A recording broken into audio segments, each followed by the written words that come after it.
This tutorial shows how the detection of the ground station and the COM ports is done. Open Options, General Settings and then Program Settings.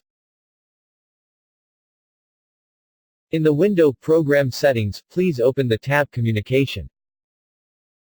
For detecting the ground station, click the button Detect. This process takes a few seconds. The detected ground station will then be displayed.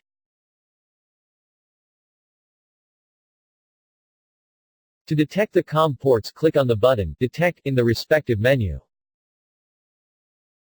A pop-up appears. Click on Start COM port detection. If connected, the GPS module of the station and the radio sound are detected. Close the window with OK. This was the tutorial about the hardware detection.